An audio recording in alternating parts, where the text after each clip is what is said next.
And you are sovereign and you are mighty, and the righteous King, O Lord, and the righteous one, O Lord, and the loving one, O Lord. We thank you, we praise you, Lord, as we remember your word, O Lord. We ask you, your Spirit will come, and O Lord, and push your word deep into our hearts, O Lord Jesus. Lord, by your Spirit, O Lord, open our ears, open our hearts, O Lord, to receive full measure, Lord, your word. In Jesus' name we pray. Amen. Amen.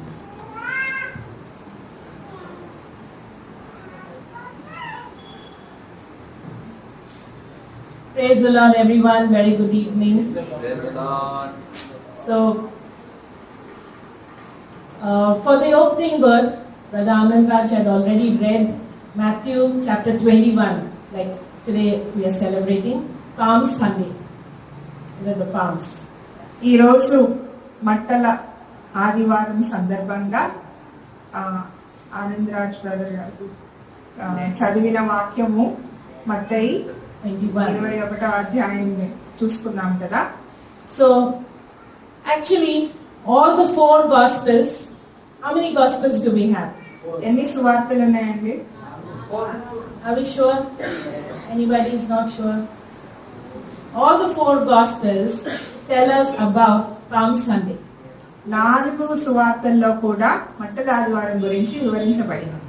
So today I was going to read the same portion as Brother Anand Raj, but I think many of us were not there for the opening word. So let's stand up and we will read this portion, Matthew chapter 21 verses 1 to 17. Let's listen. మత్తయి రాసిన సువార్త 21వ అధ్యాయం అందరం కలిసి నిలబడి చదువుకుందాం.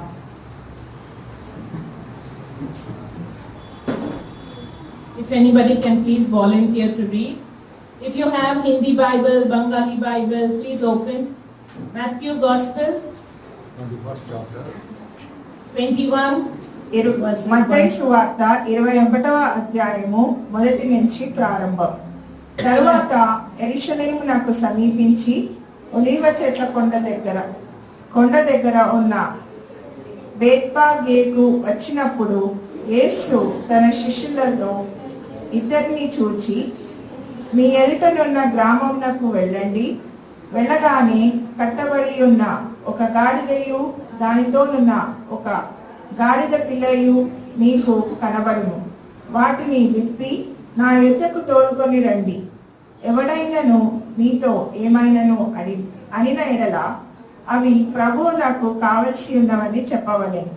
వెంటనే అతడు వాటిని తోలి పెట్టునని చెప్పి వారిని పంపెను. ప్రవక్త వలన చెప్పబడినది నెరవేరినట్లు ఇది జరిగేను. అదేమనగా, ఇదిగో నీ రాజు సాత్వికుడై గాడిదను భారవాహక పశువు పిల్ల అయిన చిన్న గాడిదను ఎక్కి నీ యొద్దకు వచ్చుచున్నాడని సియోను కుమార్తె చెప్పుడి అన్నది. శిష్యులు వెళ్ళి యేసు తమకు ఆజ్ఞాపించిన ప్రకారం చేసి ఆ గాడిదను దాని పిల్లను తోలుకొని వచ్చి వాటి మీద తమ బట్టలు వేయగా ఆయన బట్టల మీద కూర్చుండెను. జన సమూహంలోనూ అనేకులు తమ బట్టలు దారి పొడుగున పరిచిరి.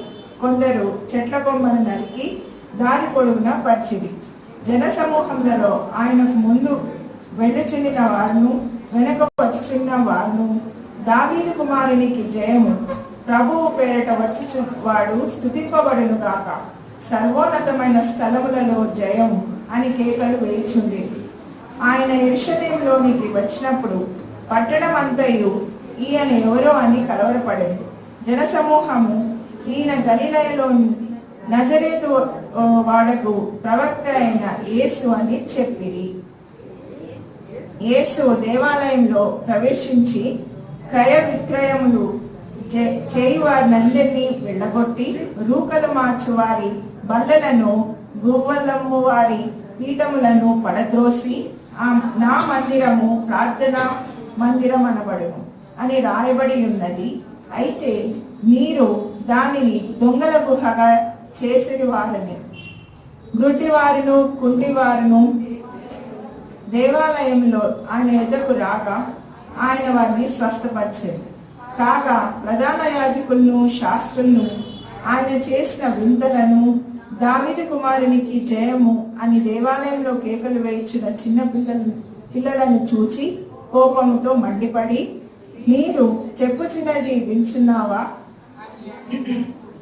ఆయనను అడిగిరి.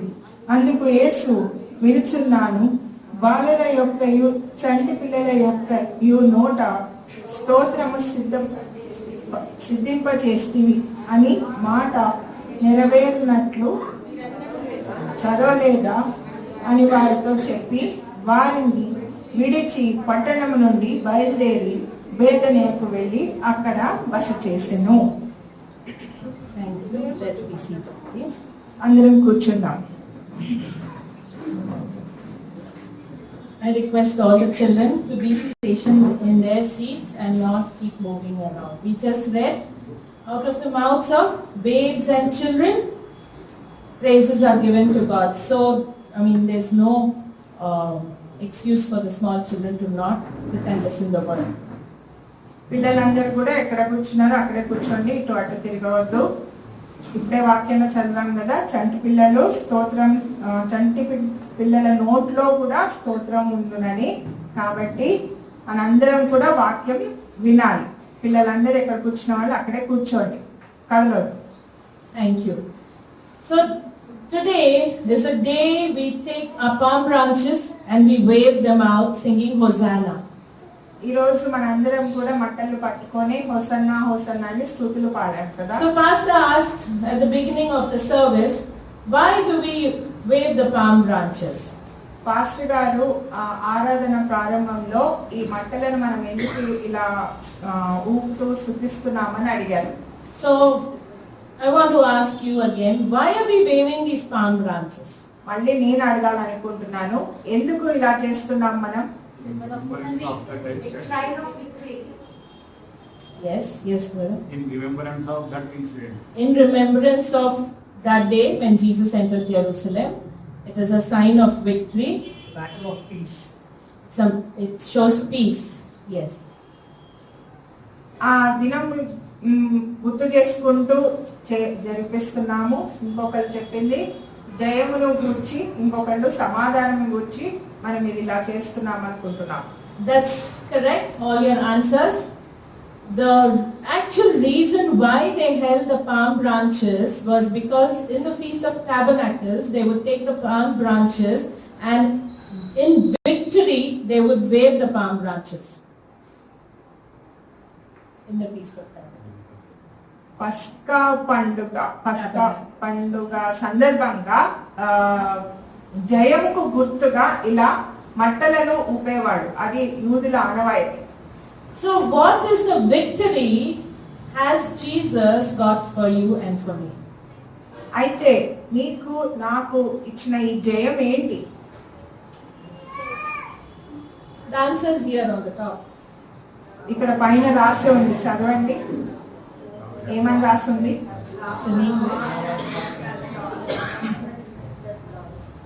Love has won. That means love is victorious. Prema జయించబడింది. And what has lost? మరణము ఓడిపోయింది. Hallelujah. Hallelujah. And that is the kingdom we are in.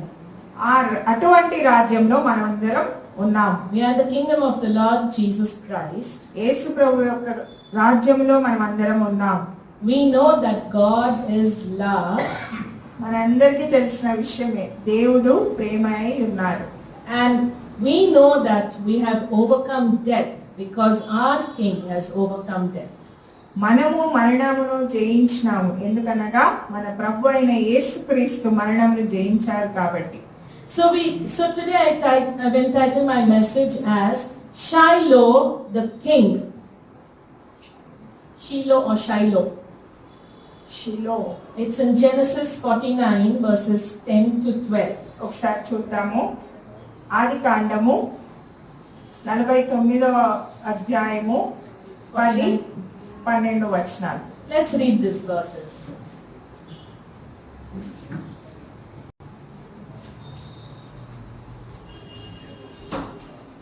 షీలోహు వచ్చే వరకు యూదా యుద్ధ నుండి దండము తొలగదు. అతని కాళ్ళ మధ్య నుండి రాజదండము తొలగదు. ప్రజలు అతనికి విధేయులై ఉండురు.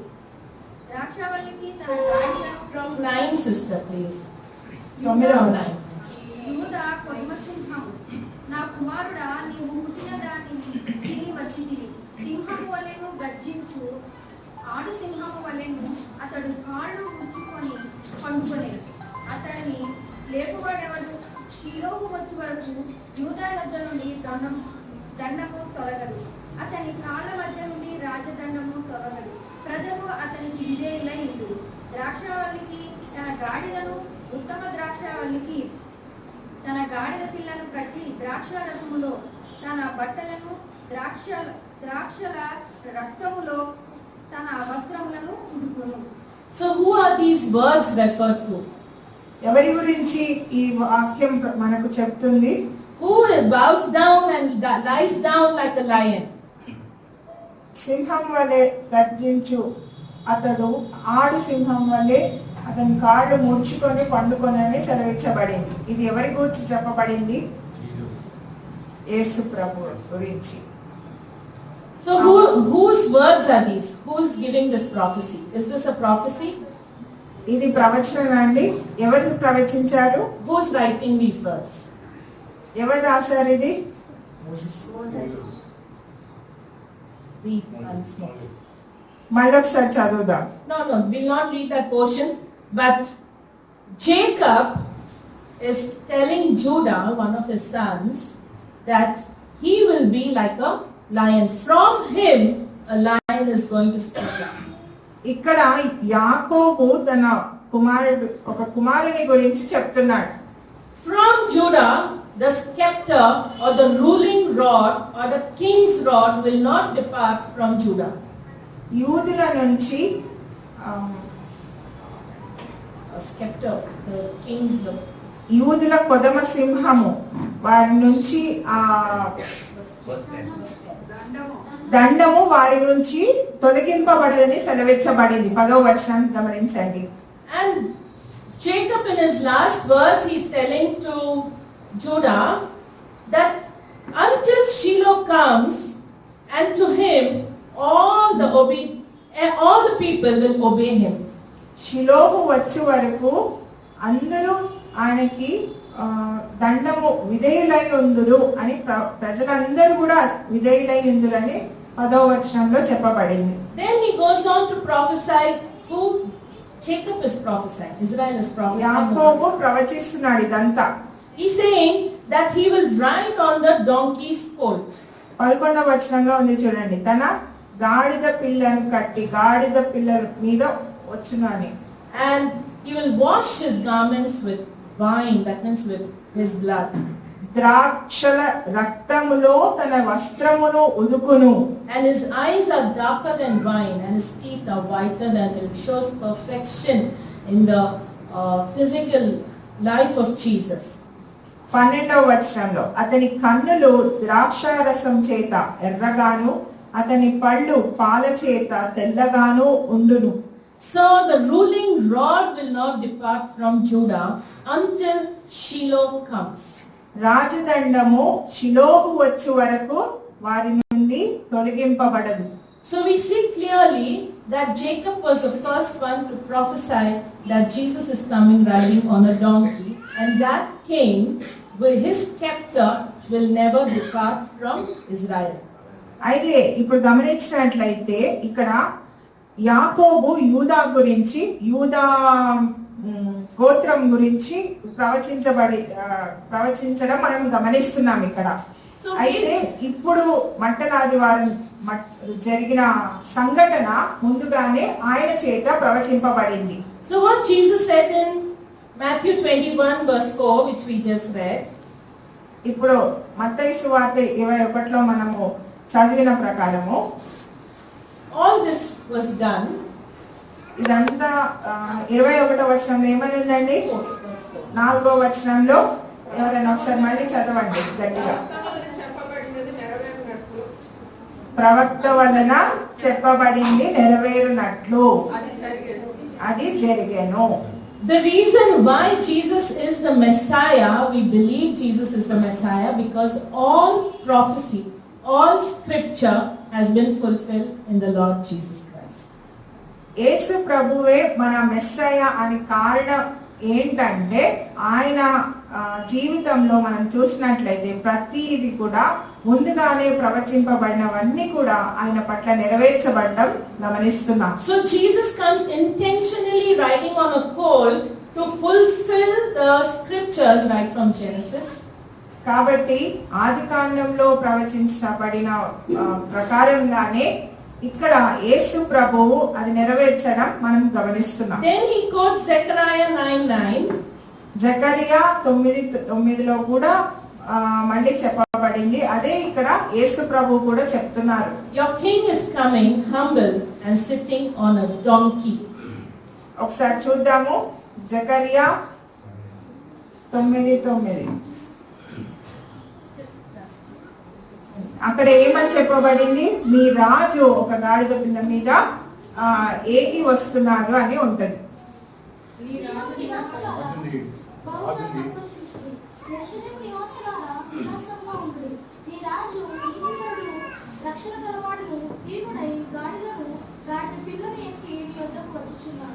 ఏమని ఉందండి? గాడిదను గాడిద పిల్లను ఎక్కి వచ్చుచున్నాడు. So if anybody asks you why you believe in Jesus that he is God, కాబట్టి ఎవరైనా మనల్ని ప్రశ్నించినట్లయితే ఎందుకు మీరు యేసు ప్రభువుని నమ్ముతున్నారు అని, what will you say? ఏమని చెప్దాం? The scriptures which have been written almost since 4,000 years, they have been fulfilled in Jesus Christ. Everything particularly and accurately, precisely has been fulfilled. చరిత్రలో 4000 సంవత్సరాల క్రితమే ప్రవచించబడినవి రచించబడినవన్నీ కూడా ఆయన పట్ల నెరవేర్చబడటం మనము గమనిస్తున్నాము. కాబట్టి And that makes Jesus excluded from the rest. కాబట్టి వేరే వాళ్ళందరిలో కూడా ఆయన స్పెషల్ అయి ఉన్నాడు. He is king, he is God. దాన్ని బట్టే మనం రాజు అని గమనిస్తున్నాం. Now the Bible has, scholars say that Bible has more than 300 prophecies written. బైబిల్లో 300 ప్రవచనాలు కలిగి ఉన్నాయి. It's all written about Jesus, and all the prophecies regarding his first coming has been fulfilled accurately and precisely. అన్ని కూడా యేసు ప్రభు గురించి రచించబడినవి, అన్ని కూడా ఆయన పట్ల నెరవేర్చబడడం మనము చూడవచ్చు. So we're not putting our faith in something vague or some kind of a fable or a story. ఏదో కథలో ఏ ఆధారం లేని కథలో మనము నమ్మట్లేదు, కానీ We are putting our faith in the scripture. మనము దేవుని యొక్క వాక్యములోనే నమ్ముతున్నాం. That makes our faith unshakable. కాబట్టే మనది స్థిరమైన నమ్మకం, Isn't it? అవునా? స్థిరమైన So if విశ్వాసం. someone asks you what is given account for your faith, the first testimony for our faith is the scripture, the word of God. కాబట్టి మన విశ్వాసానికి ఆధారం ఏంటని ఎవరైనా మనల్ని ప్రశ్నించినట్లయితే ఆయన వాక్యమే మనకు ఆధారమై ఉన్నది. So the first time Jesus came, all the written prophecies are fulfilled accurately in Jesus. కాబట్టి ఆయన గురించి రచించబడిన ప్రవచనాలన్నీ కూడా ఆయనలో నెరవేర్చడం మనం గమనిస్తున్నాం. We must remember that prophecy is what keeps our faith. ప్రవచనమే మన విశ్వాసాన్ని బలపరుస్తుంది. Amen? Amen. We are not believing in some sinking sand or some story. Remember that our faith is in the word of God. ఏ ఆధారం లేని కథ కాదు, కానీ నిజంగా చరిత్రలో రచించబడిన ప్రవచనాలను బట్టే మన విశ్వాసం యొక్క ఆధారమై ఉన్నది. However, on this day, 2000 years approximately, 2000 years back, they hailed him as their king. Israel had a king after almost 400 years, and this king, they hailed him, and they, okay. 2000 సంవత్సరాల క్రితము యేసు ప్రభుని, అంటే వాళ్ళు యూదులు అప్పటికే వాళ్ళు ఒక రాజు కోసము వెయిట్ చేస్తున్నారు కదా. 400 సంవత్సరాలు వాళ్ళు వెయిట్ చేశారు. మెస్సయ్య వస్తున్నాడు, వాళ్ళని విడిపించడానికి, వాళ్ళకు రక్షణ, వాళ్ళకు ఒక రాజు కావాలని వాళ్ళు వెయిట్ చేస్తూ ఉన్నారు. And they recognized him as king. That's why we have Palm Sunday. కాబట్టి ఆ రోజు వాళ్ళందరూ ఏంటి, యేసు ప్రభును వాళ్ళ రాజుగా వాళ్ళు గుర్తించారు. Was Jesus made king only on Palm Sunday? ఆ రోజు మాత్రమే వాళ్ళ యేసు ప్రభు రాజా. Let's read 1 Samuel 12:12.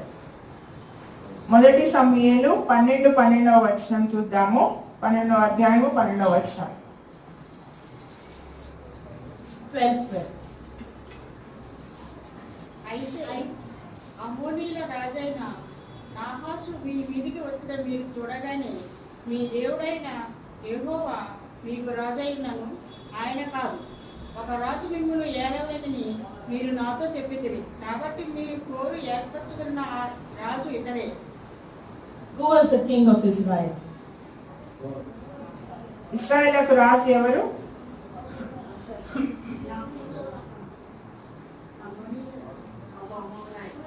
When the Lord your God was your king, నీ దేవుడైన యెహోవా మీకు రాజై ఉన్నను.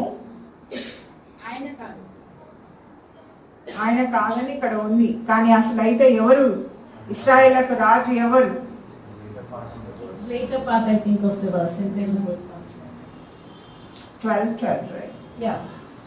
అయితే అమ్మోనీయుల రాజైన నాహాషు మీ మీదికి వచ్చుట మీరు చూడగానే మీ దేవుడైన యెహోవా మీకు రాజయ్యున్నను, ఆయన కాదు, ఒక రాజు మిమ్మల్ని ఏలవలెనని మీరు నాతో చెప్పితిరి.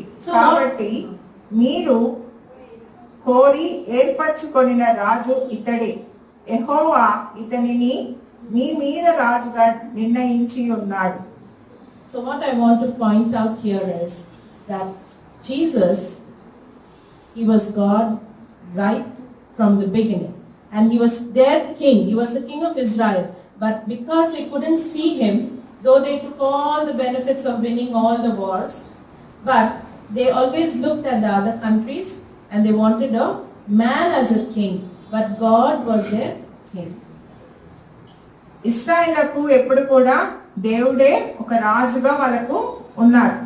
అయినా కానీ వాళ్ళు వేరే దేశాలను చూసి వాళ్ళు వేరే దేశాల్లాగా వాళ్ళకు కూడా ఒక మనుషుడు వాళ్ళకు రాజు కావాలని కోరుకున్నారు. So what happened was, then they told Samuel that we want a king, and God allowed them to have king. The first king was Saul. కాబట్టి వాళ్ళు కోరుకున్నట్లే దేవుడు వాళ్ళకు ఒక రాజుని ఇచ్చాడు. మొదటి రాజు ఎవరండి ఇశ్రాయేలుకు? సౌలు. A man, the ఒక man మనిషి. king. So when everything failed, Jesus came down as a man, still as a king, and he rules and he reigns forever. అలా రకరకాల మనుషులు రాజులుగా వచ్చినా కానీ అందరూ అన్ని రకాలుగా ఓడిపోయారు. చివరకు యేసు ప్రభువే ఒక రాజుగా మనకు యూదులకు మనకు వచ్చి ఉన్నారు. This shows that man is not fit to be a king. దీన్ని బట్టి మనకి ఏం అర్థమవుతుంది? ఒక మనిషి రాజుగా ఉండటానికి అర్హత లేనివాడు. God is king, and we see that Jesus is the last king of Israel. After that, do we have kings? ఇశ్రాయేల్లో మీరు గమనించినట్లయితే యేసు ప్రభుని వాళ్ళు రాజుగా చూశారు. ఆ తర్వాత ఇంకే ఏ రాజు వారికి లేరు. Now what kind of a king is he? Why is he different? ఎటువంటి రాజు అతను? ఏ విధంగా వేరేగా ఉన్నాడు ఇతరుల రాజుల కంటే? Palm Sunday they identified him finally as their king. తుదకు ఆ రోజు మట్టల ఆదివారం రోజు వారు ఆయనను ఒక రాజుగా గ్రహించారు. And he came riding on a colt to fulfill the prophecies. గాడిద పిల్ల మీద ఎక్కి వచ్చి వాళ్ళ ప్రవచనను నెరవేర్చారు. Now we know that he particularly chose the donkey. మనకి ఇప్పుడు అర్థమైంది కదా ఎందుకు గాడిద పిల్లనే ఎంచుకున్నాడని. The donkey is a lowly animal. It's a humble animal. గాడిద అనేది ఒక తగ్గింపుకు సూచన అయి ఉన్నది. Jesus did not choose a horse. Generally kings ride horses, right? మామూలుగా రాజులు ఏమెక్తారని గాడిద ఎక్కుతారా, గుర్రం ఎక్కుతారా? గుర్రం ఎక్కుతారు. Earthly kings like to have it all. So they have many horses and chariots and soldiers and a huge army. But Jesus, he picked a donkey. లోకంలో ఉండే రాజులందరూ ఏమెక్తారు? గుర్రాలు ఎక్కుతారు. బలమైన సైన్యం ఉంటుంది, చాలా మంది వెంబడిస్తుంటారు కదా, చాలా గంభీరంగా ఉంటుంది. కానీ మన యేసు ప్రభు మాత్రం తన్ను తాను తగ్గించుకొని ఒక గాడిదను ఎక్కి వచ్చారు. The horse is a symbol of power, pride and strength.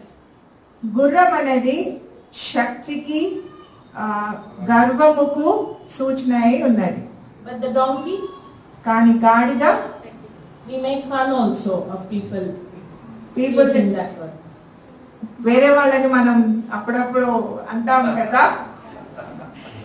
because the donkey will just be quiet and he'll carry all the load, all the burden people put on him. ఎందుకంటే గాడిద ఏమనదు, దాని మీద ఎంత బరువు వేసినా మనుషులు దాన్ని ఏ విధంగా ఉపయోగించుకున్నా అది ఏమనదు కాబట్టి. Except for Balaam's donkey, every other donkey carries quietly. బలాం గాడిద తప్ప ప్రతి ఒక్క గాడిద కూడా చెప్పిన మాట వింటది. That too, God was saving Balaam from a very అది big కూడా danger. బలామును రక్షించడానికే జరిగింది. So the donkey works quietly, does not resist, works patiently and works faithfully. గాడిద తగ్గించుకొని చెప్పిన మాట వింటుంది, విధేయత చూపిస్తుంది. So Jesus meant to tell the people, the Jews and the Romans, that he comes in peace, as the brother said. కాబట్టి దీన్ని బట్టి మనకి ఏమర్థం అవుతుంది, యేసు ప్రభువు గాడిదని ఎందుకు ఎంచుకున్నారంటే ఆయన లోకముతో సమాధాన పడుటకు వచ్చానని సూచనగా ఇది జరిగించారు. When Jesus carried the cross, did he say a word? Did he resist? Did he revive? యేసు ప్రభు సిలువ మోసినప్పుడు కూడా ఏమన్నా అన్నారా? దాన్ని వద్దన్నారా? The same way, he also carried a burden of sin upon himself. గాడిద వల్లే తన్ను కూడా యేసు ప్రభు కూడా తన్ను తాను తగ్గించుకొని సిలువని మోసుకొని మన పాపములను దాని ద్వారా భరించాడు. That's what Zechariah's prophecy is. Verse 5. Lowly and sitting on a donkey, a colt, the foal of a donkey. The part B of the verse. 21వ అధ్యాయం 5వ వచనంలో చూడండి ఏమని రాయబడిందో. మత్తయి సువార్త 21:5వ వచనం మళ్ళీ ఒకసారి చదువుదాము. ఇదిగో నీ రాజు సాత్వికుడై గాడిదను బరాబరొక పశువుల పిల్లైన చిన్న గాడిదను ఎక్కి నీ వద్దకు వచ్చుచున్నాడని సీయోను కుమార్తె చెప్పుడి అనున్నది. సాత్వికుడై గాడిద సీయోను కుమార్తె చెప్పుడి అనున్నది. సాత్వికుడై గాడిదను భారవాహక పశువు పిల్ల అయిన చిన్న గాడిదను ఎక్కి నీ యొద్దకు వచ్చుచున్నాడని సియోను కుమారుతో చెప్పుడి. I want us to see what makes Jesus different from every other king. నేను మీరందరూ గమనించాలని కోరుతున్నాను. యేసు ప్రభు ఏ విధంగా వేరే రాజుల కంటే వేరే విధంగా ఉన్నారు. Let's read Isaiah 57:15. యెషయా గ్రంథము 57వ అధ్యాయము 15వ వచనం చూద్దాం.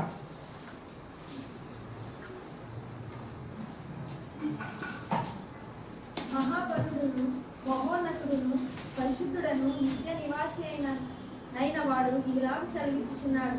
నేను మహోన్నతమైన పరిశుద్ధ స్థలములో నివసించువాడను అయినను వినయము గల వారి ప్రాణమును ఉజ్జీవింప చేయుటకును నలిగిన వారి ప్రాణమును ఉజ్జీవింప చేయుటకును వినయము గల వారి యొద్దకు దీన మనస్సు గల వారి యొద్దకును నివసించుచున్నాను. Amen. Amen. We read that God is humble, though he lives in the highest places, the highest of highest heavens, but he also lives with those who are humble on this earth. ఇక్కడ మనం చదివినట్లుగా వినయము గల వారి యొద్దను దీన మనస్సు గల వారి యొద్దను నివసించుచున్నాను. అంత గొప్ప దేవుడు కూడా ఎలా ఉంటారంట? వినయము గల వారి యొద్దను దీన మనస్సు గల వారి యొద్దను నివసించని చెప్పబడింది. Let's turn to Deuteronomy 32 verse 4. ద్వితీయోపదేశ కాండము 32 verse 4. 32వ అధ్యాయము 4వ వచనం ఒకసారి చూద్దాము. ఆయన ఆశ్రయదుర్గముగా ఉన్నాడు. ఆయన కార్యము సంపూర్ణము. ఆయన చర్యలనియు న్యాయములు. ఆయన నిర్దోషి అయి నమ్ముకొనదగిన దేవుడు. ఆయన నీతిపరుడు యథార్థవంతుడు. So we see that this God, this King, he is lowly, he is meek, and in him there is no unrighteousness. He is upright. ఆయన నిర్దోషి అయి నమ్ముకొనదగిన దేవుడు, ఆయన నీతిపరుడు యథార్థవంతుడు అని చెప్పబడింది. Let's turn to Psalm 92:15. కీర్తనలు 92:15వ వచనం కూడా ఒకసారి చూద్దాము. వారి ముసలితనమందు ఇంకా చిగురు పెట్టుచుందురు. సారం కలిగి పచ్చగా నుండురు. So actually we can read 12, 13, 14, 15. You can highlight those verses. But those verses talk about the righteous, that is the children of God. ఇక్కడ 12, 13, 14, 15 ఈ 4 వచనాలు కూడా మీరు గమనించినట్లయితే యథార్థత గురించి చెప్పబడింది. And the reason why God has made us righteous, if you see in, let's read verse 15 again. That's why God has made us righteous. Okay. నాకు ఆశ్రయ దుర్గమైన యెహోవా యథార్థవంతుడనియు ఆయన యందు ఏ చెడుతనమును లేదనియు ప్రసిద్ధి చేయుటకై వారు ముసలితనమందు ఇంకా చిగురు పెట్టుచుందురు, సారం కలిగి పచ్చగా ఉంది. 14వ వచనం చూడండి. అక్కడ యేసు ప్రభు యెహోవా యథార్థవంతుడనియు ఆయన యందు ఏ చెడుతనమును లేదనియు ప్రసిద్ధి చేయుటకై. Hallelujah. If we want to know the reason why God has brought us to salvation, why God has brought us here, is to declare that the Lord is upright. In him there is no evil. ఆయనలో ఏ చెడుతనం లేదు కాబట్టి ఆయన యథార్థవంతుడని చెప్పబడింది కాబట్టి ఆయనకు మన రక్షణకు కర్త అయి ఉన్నాడు. Sometimes what happens is when we go through difficult situations in life, మన జీవితాల్లో అనేక సంఘటనలు శ్రమలు వస్తున్నప్పుడు we doubt the goodness of God, isn't it? మనం యేసు ప్రభు యొక్క మంచితనాన్ని doubt పడుతుంటాం. Have you felt like that before? అవునా కాదా? కష్టం వచ్చినప్పుడు Really Yesu is Prabhu God good? మంచిదాన్ని ప్రశ్నిస్తుంటాం. Because I'm serving him, I'm having all troubles. నేను ఆయన నమ్ముకున్నాను కాబట్టి నాకు ఇన్ని కష్టాలు If you అంటుంటాం. didn't think like that, very good. మీరు ఆ విధంగా ఆలోచించకుంటే చాలా మంచివారు. But David is writing the psalm and saying that in him there is no unrighteousness. కానీ ఇక్కడ దావీదు రచించినట్లుగా ఆయనలో ఏ చెడుతనము లేదు. 1 John 1:5 says, in him there is no darkness, there is no dark deeds, there is nothing wrong. మొదటి యోహాను That the Lord 1వ అధ్యాయము 5వ వచనంలో చూసినట్లయితే ఆయనలో చీకటి లేదు. James 1:13, let's read. జేమ్స్ 1:13. యాకోబు 1వ అధ్యాయం 13వ వచనం చూద్దాము. యాకోబు గ్రంథము 1వ అధ్యాయము 13వ వచనం.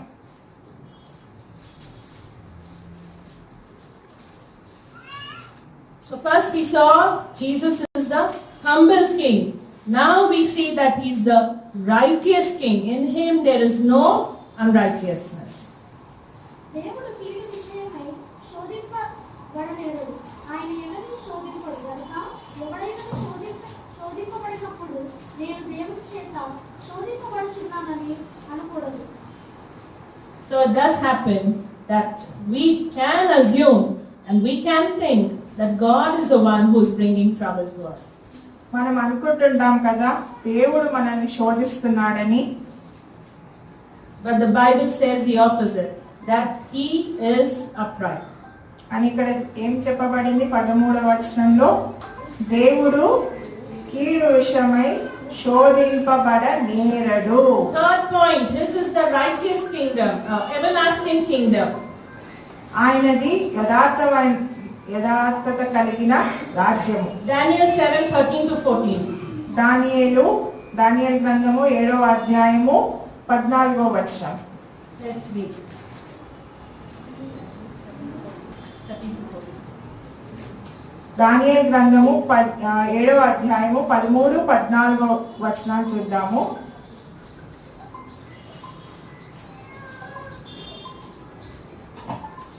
రాత్రి కలిగిన దర్శనములను నేనింక చూచుచుండగా ఆకాశ మేఘాగుడై మనిషి కుమారుని పోలిన ఒకడు వచ్చి ఆ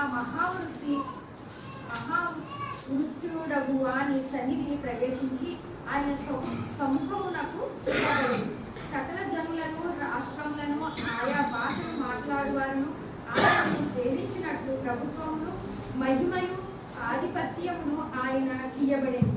ఆయన ప్రభుత్వము శాశ్వతమైనది, అది ఎన్నటికీ తొలగిపోదు. ఆయన రాజ్యము ఎప్పుడునూ లయము కాదు.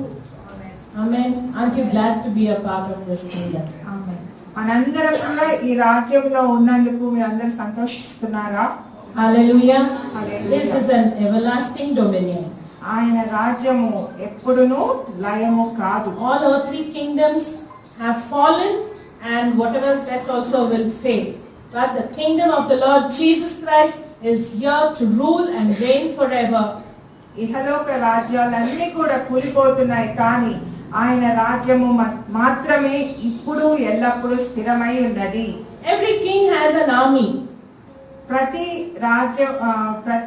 రాజుకు ఒక సైన్యం ఉంటుంది కదా. Who is there in his army? ఆయన సైన్యంలో ఎవరున్నారు? Who are the soldiers of his army? ఆయన సైనికులు ఎవరు?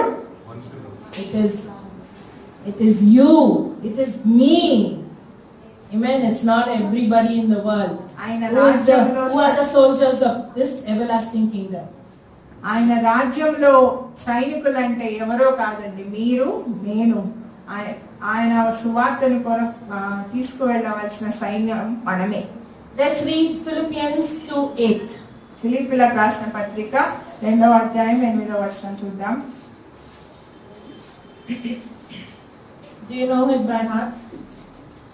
ఎవరికైనా తెలుసా అండి ఇది? You should memorize that. మరియు ఆయన ఆకారమందు మనుషుడిగా కనబడి మరణము పొందినంతగా, ఆయన శిలువను పొందినంతగా విధేయత చూపిన వాడై తను తాను తగ్గించుకొనెను. Amen. We see he humbled himself. He was an obedient king. ఆయన విధేయత చూపిన వాడై తన్ను తాను తగ్గించుకొనెనని చెప్పబడింది.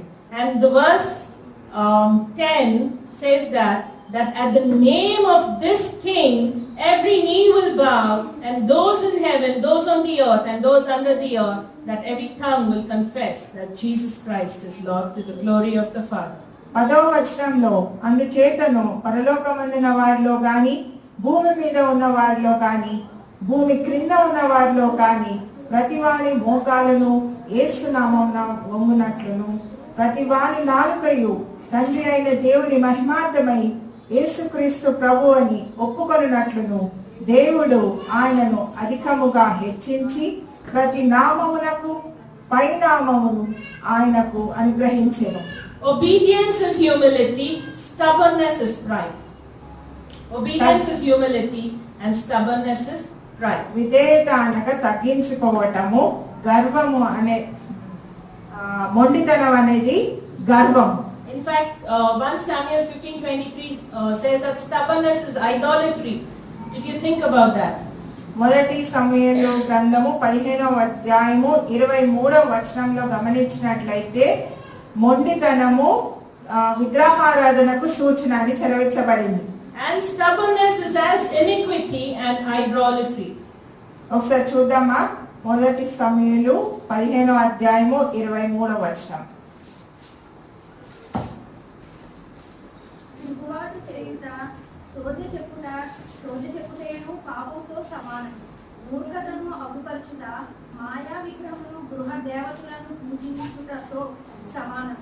So this Saul over here, whom Samuel is writing about, he was stubborn. He became stubborn. He was a king, but he became stubborn.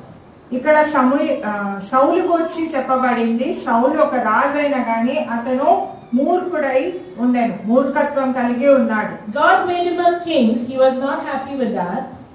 ఆయన రాజుగా దేవుడు చేశారు, కానీ ఆయన మూర్ఖత్వం కలిగి ఉన్నాడు. ఆయన దాంతో సరిపడలేదు. Can you think that sometimes we think if I become a king enough? If I become a king, that's it. నేను రాజు అయితే చాలు అని అనుకుంటాం కదా. But however, Saul was not happy. కానీ సౌలు దాంతో సరిపెట్టుకోలేదు. He wanted to cross, because he was king, he thought he can also become the priest. ఆయన రాజు అయ్యాడు కాబట్టి ఆయన యాజకుడుగా కూడా అవ్వాలనుకున్నాడు. That way he became stubborn. ఆ విధంగా మూర్ఖుడుగా మారాడు. The office God gave to him, he wanted to cross over, and దేవుడు ఆయన he was stubborn to do this, offer these things, make an offering when God commanded it only for the priests. రాజుగా ఆయన దేవుడు రాజుగా చేసి ఉండగా అది కాకుండా వేరే పని, యాజకులకు అప్పగించబడిన పనిని కూడా ఆయన తనే స్వయంగా చేయాలనుకున్నాడు. So this way he disobeyed God. ఈ విధంగా తను దేవునికి అవిధేయత చూపాడు. But Jesus, the last king, he was completely obedient, even to giving himself on the cross. Willfully he accepted that death. కానీ చివరి రాజైన యేసు ప్రభువు తన తుది శ్వాస వరకు కూడా విధేయత చూపాడు. తన్ను తాను మరణానికి అప్పగించుకునే అంతగా తను తాను తగ్గించుకున్నారు. So I just want to take you through a few comparisons of Jesus' first coming and his second coming. ఇప్పుడు యేసు ప్రభు యొక్క మొదటి రాక గురించి రెండవ రాక గురించి చూద్దాం. So you see, the first time Jesus comes he came on a donkey. Most unexpected for a king to ride a donkey. మొదటిసారి ఎలా వచ్చారు? ఒక గాడిద మీద ఎక్కి వచ్చారు. But the Bible says Jesus, who rode the donkey, the animal that's most looked down upon, he is coming riding on the clouds. కానీ Bible ఏం చెప్తుందంటే, గాడిద అంటే అంతగా తగ్గించుకున్న యేసు ప్రభువు గాడిద మీద వచ్చిన ఒక రాజు రెండవసారి ఎలా వస్తున్నాడంట? మేఘారూఢుడై వస్తున్నాడు. Matthew 24:27. మత్తయి సువార్త 24వ అధ్యాయము 27వ వచనం చూడండి. For as the lightning comes from the east and flashes to the west, so also will the Son of Man be. మెరుపు తూర్పున పుట్టి పడమటి వరకు ఎలాగూ కనపడను, అలాగే మనిషి కుమారుని రాకడయు ఉన్నది. Matthew 26 verse 64. మత్తయి సువార్త 26వ అధ్యాయము 64వ వచనం. ఇది మొదలుకొని మనిషి కుమారుడు సర్వశక్తిని కుడిపార్శ్వమున కూర్చుంటయు ఆకాశ మేఘారూఢుడై వచ్చుటయు మీరు చూచుదురని చెప్పగా, ప్రధాన యాజకుడు తన వస్త్రము చింపుకొని, వీడు దేవుని దూషణ చేసేను, మనకిక సాక్షులతో పని ఏమి? ఇదిగో ఈ దూషణ మీరిప్పుడు విన్నారు. Just now we read Daniel. Even he said he's coming riding on the clouds. దానియేలు గ్రంథంలో కూడా ఇదే విధంగా రచించబడింది. ఆయన ఎలా వస్తున్నాడంట? ఆకాశ మేఘారూఢుడై వచ్చుచున్నాడు. Hallelujah. One of these days Jesus is coming riding on the clouds. కాబట్టి త్వరలో యేసు ప్రభు మేఘారూఢుడై రాబోచున్నాడు. Amen. Amen. The people prepare themselves. They put their cloaks, their coats on the road, and they hail Jesus as King. ప్రజలందరూ వాళ్ళ బట్టలు పరిచి యేసు ప్రభు గాడిద మీద వచ్చుండగా ఆయనని రాజుగా ఆయనని hailed him as king. స్వాగతించారు. But when Jesus comes in the clouds, we will not have any option, because every eye that sees him will, without your voluntary acceptance of him, you will have to accept that Jesus, every knee will bow to him, that he is King and Lord. కానీ ఎప్పుడైతే ఆయన ఆకాశ మేఘారుడై వస్తున్నారో అప్పుడు ఎవరు కూడా ఊరికే ఉండలేరు. ప్రతి ఒక్కరు ఆయన్ని చూస్తారు. His coming is going to be like a flashing across the sky. Every eye will see it. ప్రతి కన్ను చూస్తుంది. ఆయన వచ్చుచున్నప్పుడు ప్రతి కన్ను చూస్తుంది. గొప్ప శబ్దముతో మేఘారుడై ఆయన వచ్చుచున్నాడు. The times are such that the way is being prepared for his coming. Amen. మనం గమనించినట్లయితే అన్ని కూడా ఆయన రాకకు సూచనయై ఉన్నాయి. I want to ask you this question. Will you prepare your heart to receive him when he comes on the clouds? Am I waiting for that? Am I thinking about it? Am I preparing my heart for it? మనందరము ఒక ప్రశ్న వేసుకోవాలి. ఏంటంటే మనందరము ఆయన రాకకు సిద్ధంగా ఉన్నామా, మనము దాని గురించి తలస్తున్నామా అని. He may come as a thief in the night, or he may come riding on the clouds. We don't know how it will unfold, but are we ready is the question. ఆయన ఆకాశంలో మేఘారుడై ఆడంబరంగా వస్తాడా, లేదా రాత్రి వేళ ఒక దొంగగా వస్తాడా అనేది మనకు ఇంకా సరిగా తెలీదు. కానీ మనందరము ఆ రాకకు సిద్ధంగా ఉన్నామా అనేదే అసలైన ప్రశ్న. So today's Palm Sunday is not about tradition, carrying the palm leaves and singing Hosanna. కాబట్టి ఈ రోజు మంటల ఆదివారం అంటే కేవలం ఏదో సంప్రదాయబద్ధంగా ఇది చేస్తున్నామని కాదు. I asked in the Sunday school this morning, why do we hold the palm branches, and I got an answer: for tradition. నేను ఇది అడిగిన పొద్దున సండే స్కూల్లో ఈ ప్రశ్న అడిగినప్పుడు మనం మంటల ఆదివారం ఎందుకు చేస్తున్నామంటే అది సాంప్రదాయబద్ధంగా చేస్తున్నామని ఒకరు చెప్పారు. No, not for tradition. It is for me now. Is Jesus the King of my heart? అది కాదు, కానీ యేసు ప్రభువు నా రక్షకుడు, నా రాజై ఉన్నాడు కాబట్టి. This Palm Sunday, we will remember his coming. Not that we will meditate on the past, but now, from now on, we will prepare our hearts, because Jesus is coming very soon. The signs of the times tell us so. ఈ రోజు మనము ఆ గతించిన మంటల ఆదివారం గురించి కాదు, కానీ మన హృదయాలను ఆయన రాబోచున్నారని గ్రహించి దానికి సిద్ధపరచుకోవాలని ఆశిస్తున్నాను. The time is now to receive him, to acknowledge him, but later it will be only about recognizing him that he is the King. ఇప్పుడు మనము సిద్ధపరచుకోవడానికి సమయం ఉంది కాబట్టి మనం అది చేయాలి. తర్వాత ఆయన ఇంకొచ్చిన తర్వాత మనం ఏం చేయలేము. Hallelujah. Hallelujah. And last point I'd like